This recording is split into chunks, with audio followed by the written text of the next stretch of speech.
La Academia Aragonesa de Gastronomía ha entregado este miércoles sus premios anuales en el Salón de Actos del Museo de Zaragoza, una apuesta por el valor gastronómico de nuestra tierra.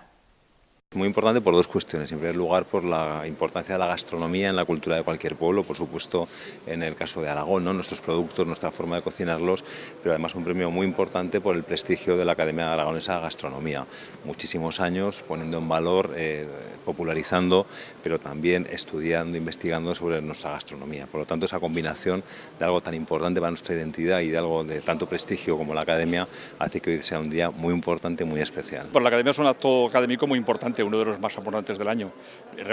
Concedemos los premios, que supone un reconocimiento para muchas entidades aragonesas que trabajan día a día para conseguir estar en primera línea, y ese reconocimiento yo creo que les anima a seguir y les da una gran satisfacción.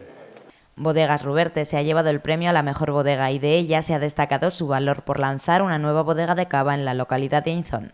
Al ser una bodega pequeña, familiar, no pensábamos que esto nos pudiera llegar a nosotros este premio, pero vamos, lo hemos recibido con mucha ilusión y lo que sí nos ayuda es a convencernos de que el trabajo que estamos haciendo durante tantos años, pues poco a poco va haciendo su grano de arena y bueno, poco a poco se nos va reconociendo cada vez más en el mercado. Grupo Ruberte, ubicado en la comarca del Campo de Borja, cuenta con más de medio siglo de andadura y se dedica a la elaboración de vino, licores y cava de forma tradicional. Está compuesta por 4 bodegas localizadas en Borja, Magallón y Ainzón. Sus vinos pertenecen a la denominación de origen Campo de Borja y sus cavas a la denominación de origen cava.